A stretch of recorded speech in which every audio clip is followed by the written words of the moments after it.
De retour sur ces plateaux, je vous avais annoncé la deuxième partie de cette émission avec M. Junior Katende. Il est membre de l'UDPS, il est ingénieur, il est ici avec nous. C'est un vrai scientifique, l'homme qui réfléchit pour l'avenir meilleur de la République démocratique du Congo. Espérons que les autorités peuvent ouvrir l'oreille pour comprendre, parce que nous avons besoin de la méritocratie. Et je pense que l'homme qui est ici, c'est un jeune qui se distingue parmi tant d'autres. Monsieur Junior Katende, soyez le bienvenu. Bonjour, monsieur le journaliste. Monsieur Junior Katende, vous êtes membre de l'UDPS, parti au pouvoir. Est-ce que vous vous sentez à l'aise aujourd'hui porter la couleur de l'UDPS? Bien entendu, je me sens à l'aise, surtout depuis que le secrétaire général Augustin Kabouya préside à la destinée de l'UDPS. Il a vraiment ouvert les ambitions aux jeunes. Il donne la place aux jeunes. Il a même remis le pouvoir à la base au président cellulaire. La structuration de l'UDPS est de plus en plus claire. En tout cas, je suis fier de porter le maillot de l'UDPS et surtout que nous avons dans nos rangs le chef de l'État qui est en train de porter haut les couleurs de notre parti. Alors, M. Junior Katende, une question de curiosité. Le chef de l'État, il est le produit de l'UDPS, il est au pays, il est ailleurs. Bien comment? Parce que dans les réseaux sociaux, ça surquille. Il était au Rwanda, 30e anniversaire de la génocide au Rwanda. Non, je n'ai pas d'écho que le chef de l'État était au Rwanda, mais cependant le chef de l'État est là, il s'y porte bien et il préside aux destinées de la République. Vous n'avez pas suivi sur RTBF, une chaîne française, on disait que le chef était là. Vous de l'UDPS, ça vous avait lésé ou vous pensez que c'était juste le jeu du Rwanda? C'était un peu curieux de voir une très grande chaîne comme ça propager des fake news. Moi, dès que j'ai lu ça, je savais que c'était faux. Le chef de l'État ne pouvait pas se trouver au Rwanda. Et bien entendu, par après, ils ont eu à démentir cette information. Mais cependant, on s'est posé la question, quel était l'esprit qui s'est caché derrière cette information? C'est un Fox. C'était vraiment ridicule de voir une très grande chaîne comme RTBF distiller des mensonges qu'ils ont plus tard, bien sûr, corrigés. Alors, M. Junior Katende, vous êtes de l'UDPS, ingénieur, un homme, un vrai scientifique. Hein. Aujourd'hui, il y a ceux qui pensent que votre pouvoir, c'est un pouvoir de plaintif. Sur le plan diplomatique, les Rwandais continuent toujours à nous bouffer des pions. Est-ce vrai? Ce n'est pas vrai parce qu'aujourd'hui, vous allez vous rendre compte que toutes les nations du monde reconnaissent que le Rwanda est derrière les M23. Les Nations Unies, les Américains et tout ce que vous savez, même l'Union européenne actuellement, affirme que les militaires rwandais se trouvent sur notre sol et que Kagame soutient les M23. C'est grâce aux efforts diplomatiques du chef de l'État qui s'est démultiplié de par le monde pour essayer de démontrer que c'était M. Kagame qui était derrière cette affaire. On a demandé même à M. Kagame de retirer ses troupes, mais il faudrait le savoir que M. Kagame n'écoute pas quand il n'y a pas les rapports de force. Il faudrait que tous ces pays-là, toutes ces autorités qui sont haut placés sur le plan international puissent infliger des sanctions à M. Kagame pour qu'il puisse reculer. Si vous dites que M. Kagame, il est aujourd'hui mis à nu, que c'est lui notre agresseur, mais pourquoi cette communauté internationale, si sur les plans diplomatiques, le chef de l'État apporte un plus, n'agit pas comme cette communauté agit en Ukraine face à la Russie? Vous savez, le conflit rwando-congolais date d'il y a plus de 30 ans. Il y a des implications de la communauté internationale, notamment certains pays de l'Union européenne. Pas plus tard que le début de cette année, il y a un protocole d'accord qui a été signé entre le Rwanda et l'Union européenne sur la valeur ajoutée sur nos biens, sur des minéraux. Mais vous allez vous rendre compte que le Rwanda n'a pas de minéraux sur son sol. Les cobaltes, les cuivres, tous les minéraux stratégiques, c'est tout. C'est un pays de transit, un pays de commission, mais ce pays a également peut-être à avoir cette matière première et le pays peut aussi vendre. Pourquoi ça vous lèse? Non, on doit dire les choses clairement, monsieur le journaliste. Le Rwanda pille nos ressources. Le Rwanda viole nos femmes. Le Rwanda tue nos enfants, tue les fils du Congo pour s'arroger le droit d'avoir nos minéraux, faire mes bases sur nos minéraux sous l'œil indistinct de la communauté internationale. Tous ces gens-là veulent s'arroger le droit d'avoir nos minéraux d'une façon frauduleuse. Alors que le chef de l'État a bien dit, venez dans un contrat gagnant-gagnant le jour signé entre les deux parties, de sorte que tout celui qui veut avoir accès aux minéraux du Congo puisse en avoir accès. Mais cependant, j'ai l'impression que ces gens veulent qu'on atteigne 100 millions de morts pour qu'ils puissent comprendre que ça en est de trop, ils doivent changer leur politique. Donc vous donnez raison aux opposants qui sont en train de dire que votre diplomatie a échoué. Si la diplomatie avait réussi, donc vous allez mobiliser plutôt cette communauté internationale à notre cause. Mais je ne comprends pas quel genre d'opposition que nous avons dans notre pays. Comme j'avais dit dans l'un des plateaux de télévision, et que actuellement ce n'est pas une affaire entre un groupe de Congolais et d'autres. Ça oppose la République démocratique du Congo au Rwanda. Nous devons être unis. Pourquoi les autres donnent l'impression qu'ils ont tendance à cautionner ce qui se passe? Ce n'est pas normal. Regardez en Ukraine. Quand l'Ukraine s'est vue attaquée par la Russie, il y avait l'unité sur le plan national. C'est cette unité-là que nous voulons derrière les chefs de l'État. Un problème qui date d'il y a 30 ans. Vous pensez que les chefs de l'État va les résoudre comme par enchantement? Ça demande beaucoup d'efforts. Ça demande beaucoup d'efforts, ça passe par beaucoup de stratégies qu'il est en train de mettre en place. Nous devons le soutenir, nous devons faire bloc pour que ces gens-là sachent que nous sommes vraiment derrière les chefs de l'État. Est-ce que ce n'est pas les décisions prises en solo par les chefs de l'État qui nous a amenés là où nous sommes aujourd'hui? Mais, messieurs les journalistes, il y a une seule personne qui a été élue au suffrage universel pour engager tous les Congolais. C'est le président de la République, Félix Tshisekedi. Vous voulez qu'il prenne des décisions avec qui? C'est lui qui a la signature. En consultant quand même les gens outillés, les gens qui ont de l'expérience. Par exemple, Joseph Kabila Kabange, l'homme qui a géré ces pays dans des moments les plus difficiles. Il est au pays, mais vous ne les consultez pas. Vous faites les choses à votre manière, hein, il semble. Vous n'avez pas appris que M. Joseph Kabila et quelques Congolais ont été cités comme étant des gens qui prêtent main forte à M. Corneille Nangaa? Vous dites. On a l'impression que le PPRD est le vivier national de cette histoire créée par Nangaa. C'est ce que vous dites des presse, vous pensez ou c'est la réalité? Mais c'est une réalité, je vous présente des faits. Pacifique, Joseph Kabila peut accepter de faire son pays qu'il aime. Il a la passion du Congo, nous faire la guerre. La dernière fois que M. Joseph Kabila s'est adressé aux Congolais ou a parlé à un Congolais, ça date de quand? Même son propre camp ne sait pas ce que Joseph Kabila pense. Et c'est ce qui est curieux. Ne suivez pas tous ceux qui passent là dire que non, le chef a dit non, il ne parle pas au nom de Joseph Kabila. Joseph Kabila n'a rien dit à personne. C'est un passionné du Congo, Joseph Kabila. C'est lui qui est passionné du Congo. Je ne pense pas qu'il peut faire du mal au Congo. C'est lui qui est passionné au Congo, doit être aux côtés du chef de l'État pour prêter le flanc à ce que nous puissions buter. Ne consultez pas, vous êtes les orgueillés selon les services de sécurité.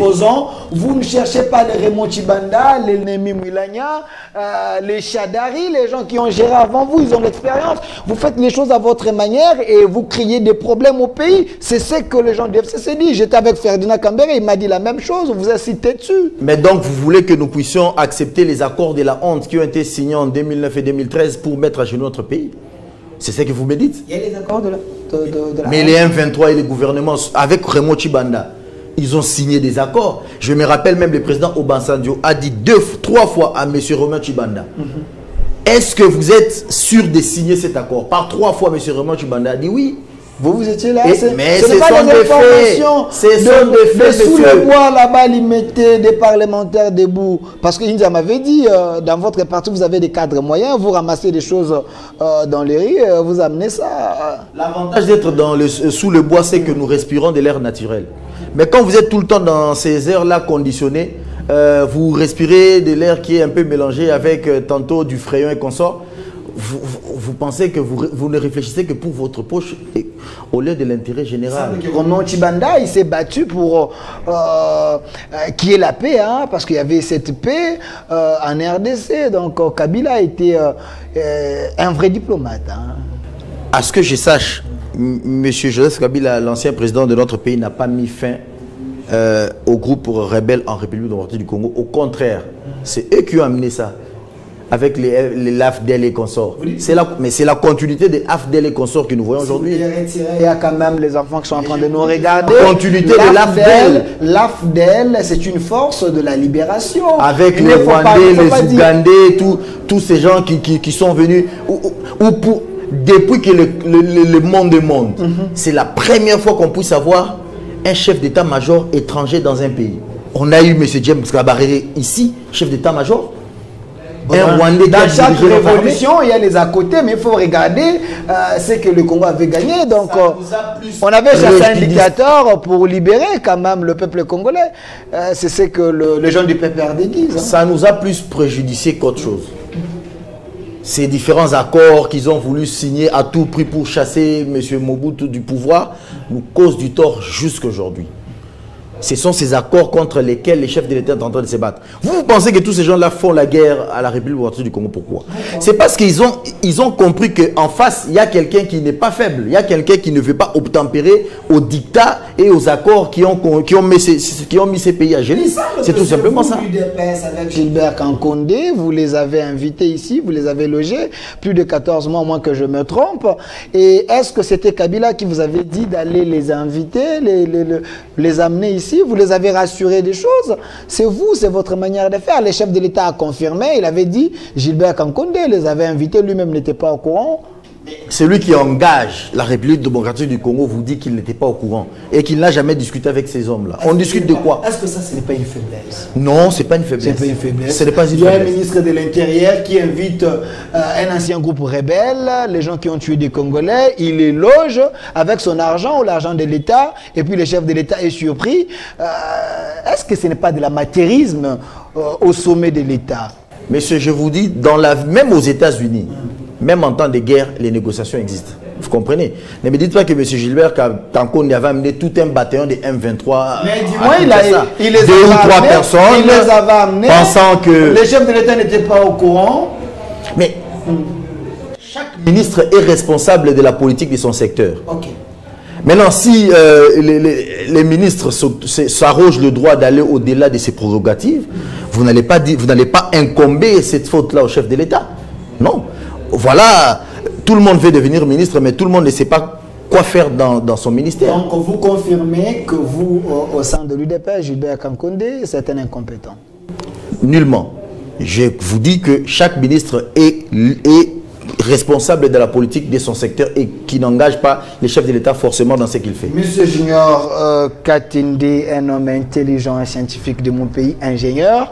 Parlons-en avant que nous puissions parler de ce qui dérange dans ces domaines-là de construction anarchique, parce que vous êtes ingénieur.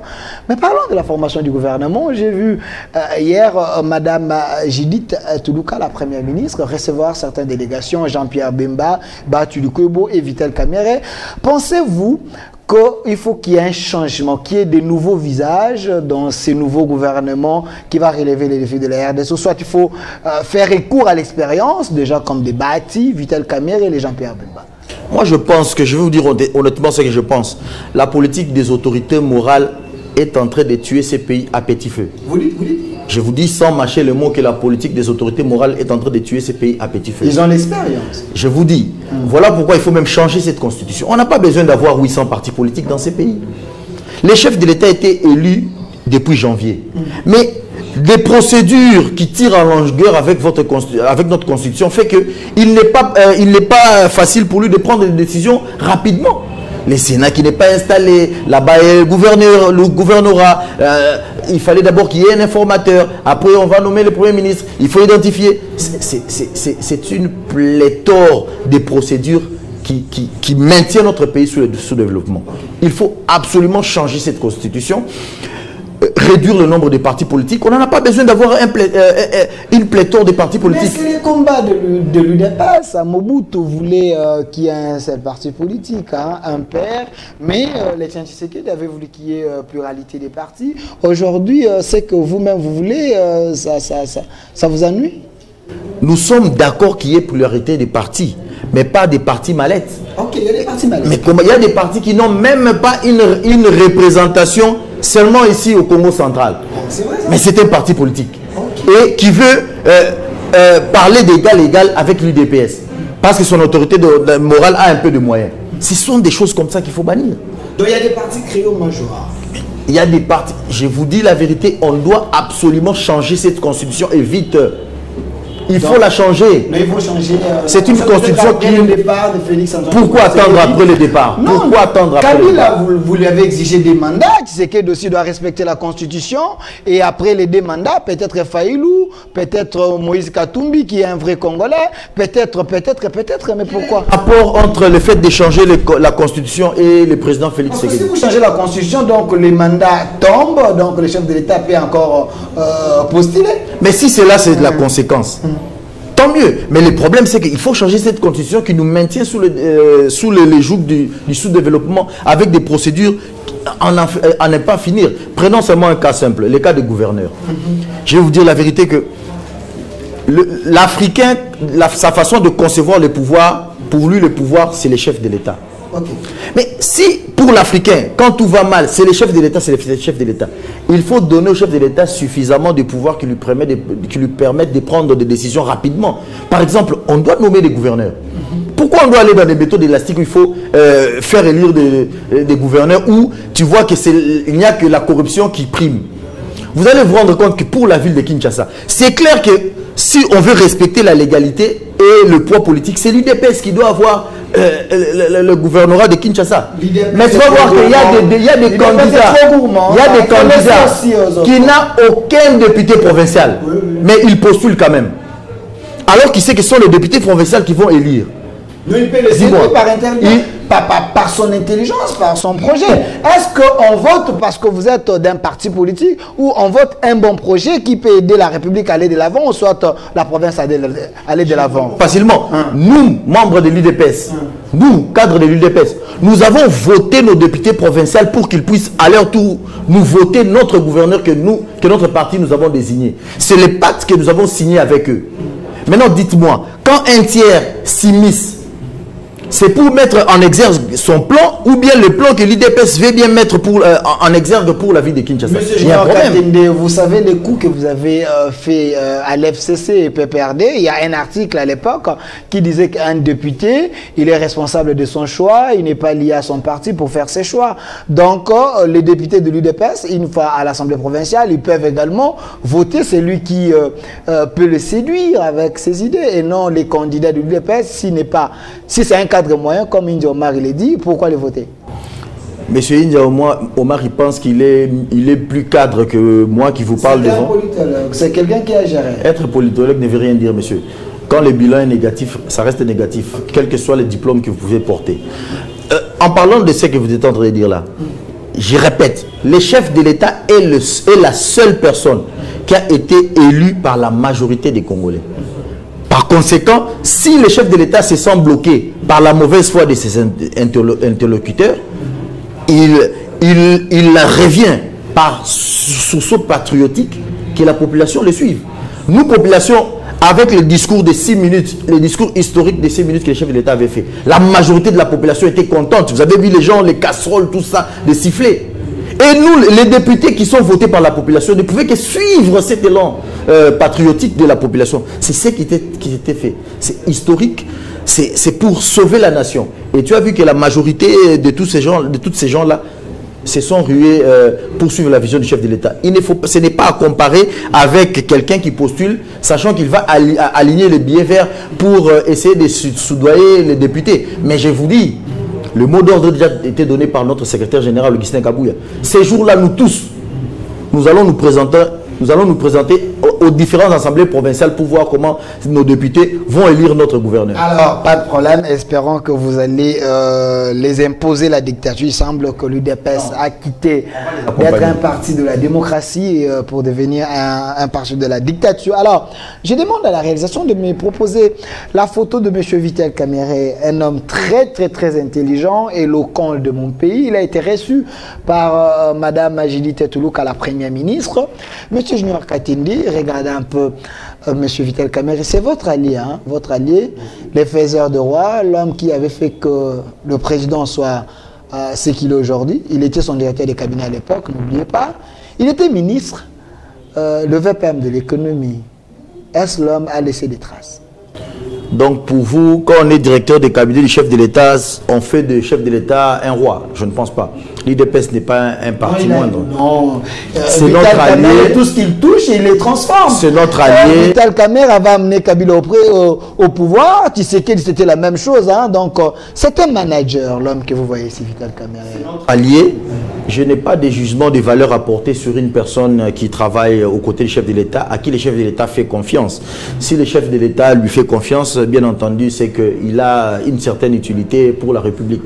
Donc je n'ai aucun jugement de valeur à porter. Il est ministre de l'économie, vous êtes de l'UDPS, le peuple aujourd'hui se pose des questions très questionnantes. Est-ce l'homme avait relevé les défis? Je vais vous dire, on peut prendre le plus grand savant du monde, le placer dans un ministère, mais dans les mêmes conditions, les mêmes causes produiront les mêmes effets. Vous voulez dire quoi? Je vais dire que la RDC a vocation à élever sa production pour permettre à ce que notre monnaie puisse s'apprécier et que l'économie de notre pays puisse s'apprécier. C'est indistinctement de la personne que vous allez placer. Nous devons produire et suffisamment. Consommer local pour permettre à ce que notre monnaie puisse s'apprécier et que l'économie puisse aller de l'avant. C'est facile. Donc ça n'a rien à voir qu'on puisse placer X ou Y, mais il faut appliquer la politique de productivité. Mais ça passe par la construction de routes, de dessertes agricoles, des voies de communication. Parce qu'aujourd'hui, si la RDC est reliée de part en part, cela aura pour corollaire la facilitation des déplacements entre les personnes et leurs biens. Et ça va même avoir de l'implication sur le prix des biens de première nécessité, notamment des biens de consommation. C'est plus simple à faire. Mais ce qui rend un peu ça, c'est que la construction de notre pays coûte cher inutilement. Vous dites.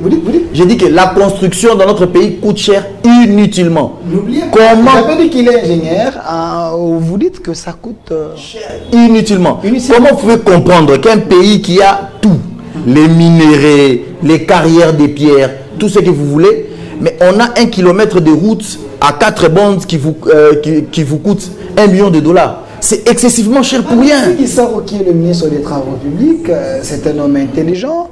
Vous pensez qu'il est mal entouré pour faire saigner la caisse de l'État, les têtes de bourse, beaucoup apparemment, il n'y a rien, c'est ce que vous pensez?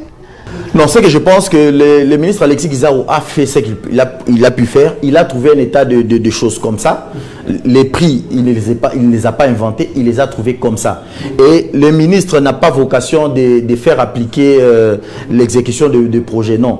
Ça, ce sont il y a l'OVD. Voilà, mais non. Voilà, étant patron du ministère, c'est ce que je conseille. J'ai dit que vite, les ministres qui vont entrer en fonction, si c'est le ministre Guizarro qui va continuer, tant mieux. Si on va changer, tant mieux. Parce que je reçois des appels comme quoi il veut prendre la place de tel, il veut prendre la place de tel. Comme étant scientifique, nous réfléchissons. Quand nous émettons de points de vue par rapport aux différents ministères qui touchent à notre secteur, c'est pour amener par rapport à ce que le chef de l'État avait dit, qu'il avait constaté beaucoup de failles, amener qu'il puisse y avoir des solutions. J'ai dit, il faut que les ministres des Travaux publics et les ministres de l'Économie se mettent ensemble pour revoir les différents prix en toute objectivité. Pourquoi? On ne peut pas taxer à l'OVD, à l'Office des routes, les prix de nos propres pierres qui sont issues de nos carrières par un expatrié qui n'a eu de cesse de quitter chez lui, pauvre, venir chez nous, commencer à exploiter nos carrières et vendre à prix d'or nos pierres qui servent à fabriquer nos routes. Ça se fait comme ça. Mais c'est clair, parce que ce sont nos minéraux, ce sont nos concassés qui permettent de fabriquer ces routes. Vous connaissez ces expatriés qui vendent... Est-ce que l'OVD a une carrière?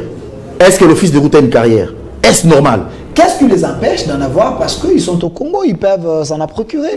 On en parle pour que ça change. Ça ne peut pas continuer comme ça. Si ces gens avaient... nos services, hein. Soit c'est fait à dessein, ça signifie qu'il y a corruption, soit les gens ne savent pas ce qu'ils sont en train de faire, donc ils tombent dans les compétences. Les deux choses l'une. Soit il y a complicité, soit il y a incompétence. Parce que je ne peux pas comprendre. Nous avons l'avantage d'avoir tout ce qu'il faut pour construire nos différentes routes à bas prix, mais nous faisons quand même tout pour les construire à prix d'or. Il y a quelque chose qui ne marche pas. Et puis, apparemment, les routes qu'on construit ne durent même pas. C'est comme si c'est les usages uniques. La première des choses, c'est que nous, la population congolaise, nous devons changer de mentalité. Le premier ennemi de la chaussée, comme on dit, c'est l'eau. Okay.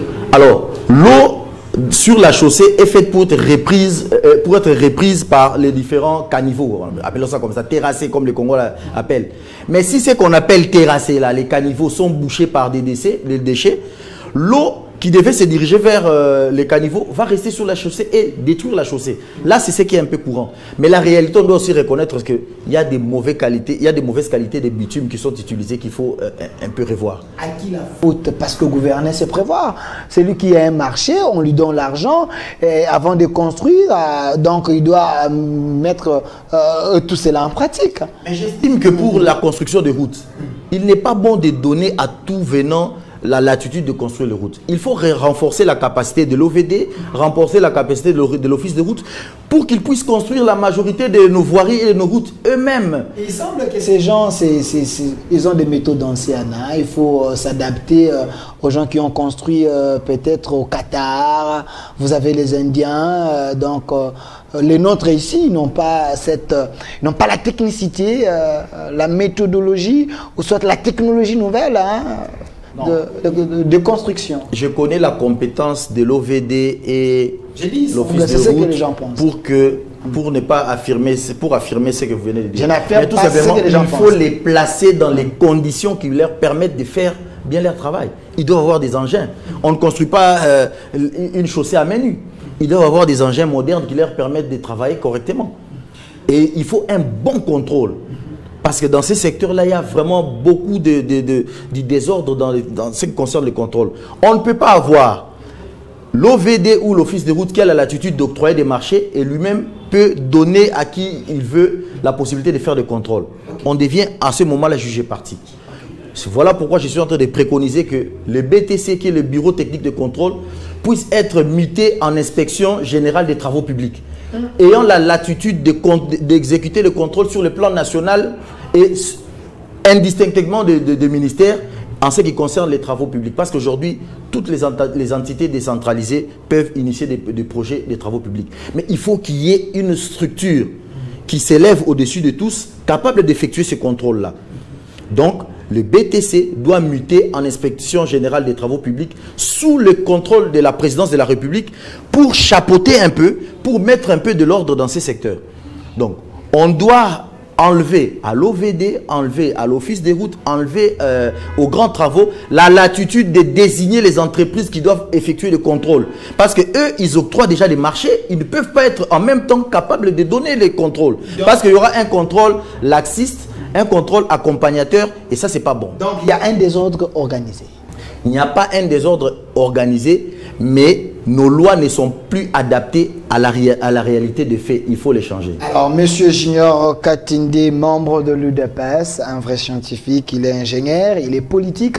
Si je peux avoir la photo de M. Pius Mwabilou, ministre d'urbanisme, un homme très intelligent, un homme qui a laissé des traces. Il est cité dans plusieurs dossiers, mais l'homme n'a jamais été aux arrêts parce que il est toujours vainqueur, un vrai warrior, selon plusieurs sources. Monsieur Pius Mwabilou. Alors, vous êtes ingénieur. Il y a des constructions anarchiques en République démocratique du Congo, mais ça ne date pas d'aujourd'hui. Est-ce l'homme a amené un plus? Ça touche. Avant de répondre à cette question, je profite de votre plateau pour dire que les gens arrêtent de m'embêter, de m'appeler. Vous voyez, là, on vient de parler du secteur qui touche les travaux publics. Maintenant, on va parler d'un secteur qui touche l'urbanisme. Mais les gens ont tendance à penser que l'ingénieur Junior Katinde veut prendre la place de tout le monde. D'abord, ces places-là, c'est le chef de l'État qui les distribue, c'est pas moi. C'est lui qui a le pouvoir de distribuer. Mais ce n'est pas aussi mauvais mais nous analysons. Si le public pense que vous êtes intelligent et vous pouvez être ministrable, mais pourquoi refuser? Parce que vous êtes Congolais, vous n'êtes pas les moindres. J'ai suivi une émission qui est en train de circuler dans les réseaux sociaux. Il y a M. Belessi du PPRD, vous étiez avec lui dans un débat. Il vous maudissait un peu, il s'est moqué de vous, que vous ne pouvez pas être ministre parce qu'on ne compte pas sur les compétences. Il a reconnu en vous des compétences d'être ministre, mais j'ai l'impression que vous-même, vous ne pensez pas que vous pouvez aider les chefs de l'État. Les chefs ont besoin de la jeunesse. Bien entendu, je suis prêt depuis longtemps à servir aux côtés du chef de l'État, là c'est très clair. Je ne peux pas m'en départir.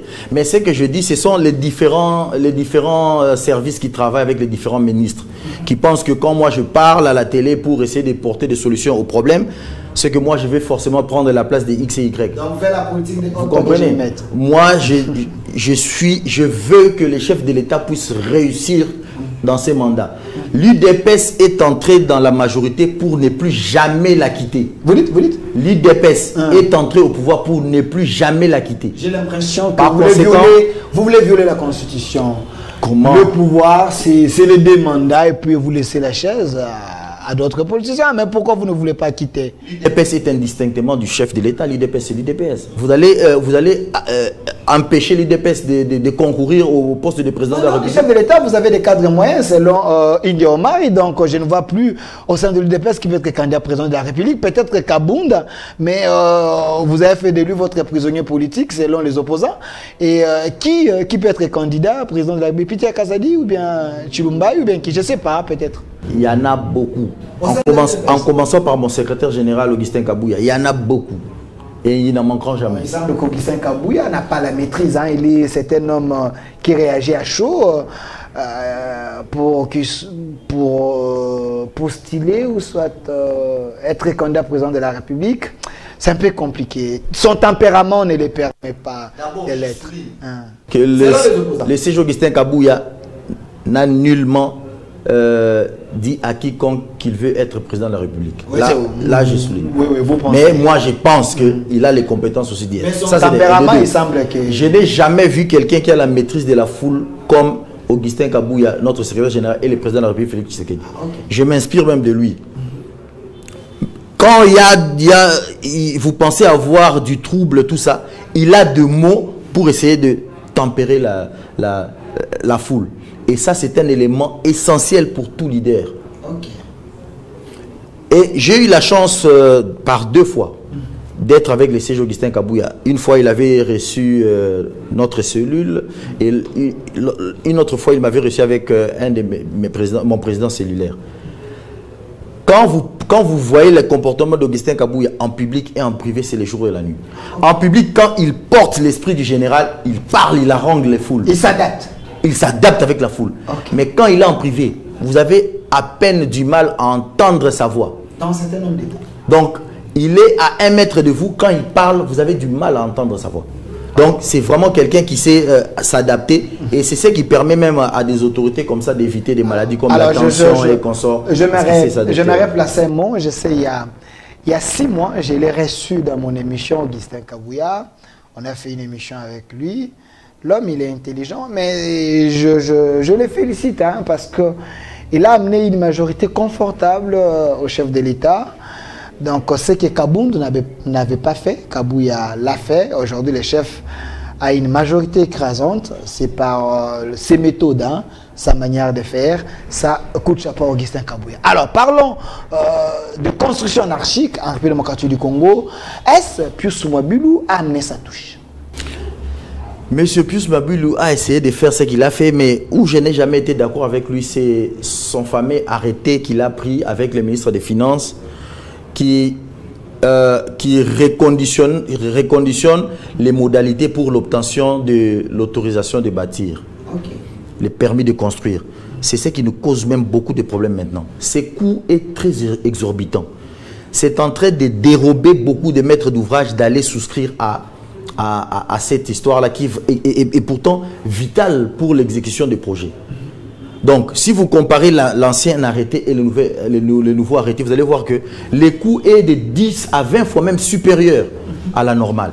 Et puis, dans cet arrêté-là, vous voyez qu'il y a une double taxation au niveau des matériaux. On taxe les matériaux déjà avec la TVA, et là, il vient taxer les matériaux au niveau du devis même de l'exécution des travaux. Ça, c'est décourager même la majorité des Congolais à prendre l'initiative de construire. Ça, c'est ou de construire en contournant cette procédure-là. Voilà, nous avons des immeubles qui s'écroulent. Quelqu'un qui construit un immeuble de 7 niveaux, il est obligé de déclarer 3 niveaux parce qu'il veut faire l'économie sur ces coûts-là qui est un peu exorbitant. Mais si c'est un arrêté qui doit être retiré. Il y a les immeubles qui tombent, donc il est pour quelque chose. Pius Mwabilou. Ça, c'est un pan. Okay. Mais la technicité aussi entre. Si ceux qui sont en train de travailler ne sont pas compétents, ils font n'importe quoi, l'immeuble va s'écrouler. Si vous n'avez pas fait des études de sol correctement, l'immeuble peut s'écrouler. Il y a différents éléments. Si la mise en œuvre n'est pas bonne du béton armé, l'immeuble peut s'écrouler. Ça, c'est la première chose. La deuxième chose, c'est les GUPEC qu'ils ont créé. Cette entité qui a pris les relèves d'un secteur qui travaillait au ministère de l'Urbanisme pour essayer de récolter cet argent-là lié à l'autorisation de bâtir. C'est bien, a priori, on a créé des emplois. Mais a posteriori, on a tué des millions d'emplois. Il y a aujourd'hui tout un département au ministère de l'Urbanisme qui ne font rien. Mais ils touchent les salaires de l'État. Il fallait plutôt, au lieu de créer ces services, il fallait renforcer l'autorité de ces services d'urbanisme afin qu'ils puissent faire correctement leur travail. Tenez, ceux qui ont créé le GUPEC, ce n'est même pas dans toute la République. Maintenant, il faut chercher de l'argent pour essayer de dupliquer tous ces éléments-là afin que ça puisse atteindre tous les points. Alors, on ne peut pas créer des services en service. Trop de services, tue les services. Trop de services, tue les services. Mais je sais que Pius Mwabilou, ministre d'Urbanisme, c'est un homme très courageux. Je me rappelle, hein, il a initié quelque chose pour récupérer les maisons de l'État que certains caciques occupaient illégalement. Ça, c'est un courage à saluer. Je pense, pour moi, s'il faudrait les reconduire, chef de l'État, vraiment, Pius Mwabilou, c'est quelqu'un qui mérite, il faut les reconduire et être vigilant aussi pour qu'il fasse ce qu'il a l'habitude de faire pour vous aider à bien répondre au rendez-vous du peuple. Alors, on chute avec vous. La dernière question. La photo du ministre Liaou, j'aimerais bien chuter avec ça. Parlons de fonctionnaires de l'État. C'est important parce que dans toutes nos familles, nous avons des fonctionnaires. C'est eux qui prennent nos enfants en charge, deux fois, ainsi de suite. Mais pensez-vous que M. Liaou a valorisé les fonctionnaires de l'État? Il est de l'UDPS. En toute honnêteté, je vais vous dire, c'est parmi les ministres qui m'ont beaucoup impressionné, si ce n'est le premier de tous les ministres. Oui, c'est lui vraiment qui m'a vraiment convaincu, c'est M. Liaou, son Excellence Liaou. Okay. Je ne l'ai jamais vu, je ne le connais pas, mais il m'inspire beaucoup. Il me rappelle un peu mon père. Par sa façon de faire des choses, la rigueur.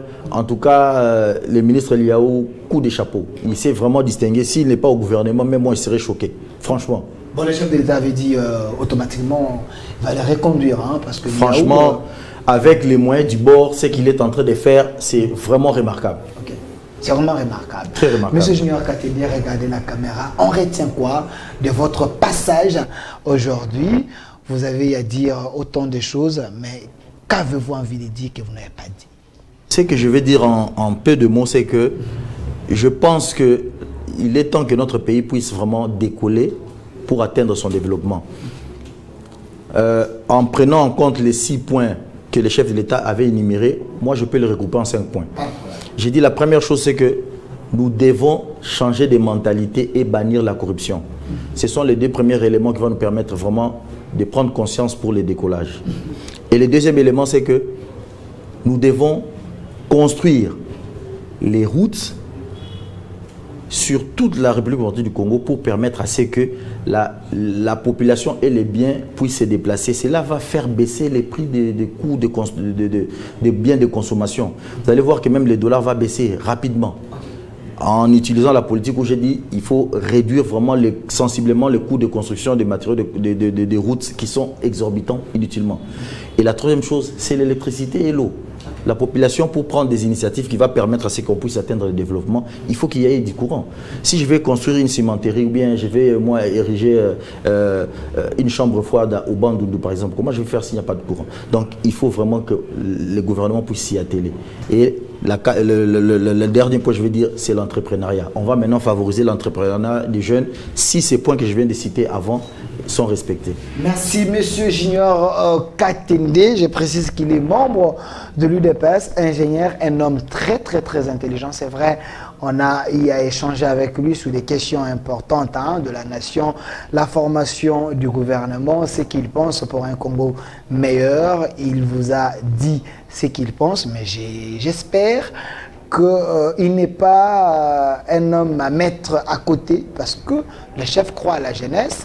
S'il faudrait valoriser cette jeunesse, M. Junior Katende ne manquerait pas à faire le nécessaire pour son pays. Une autre RDC possible. Restez fidèles à nos programmes ici sur 10e rue et aussi sur d'autres chaînes partenaires.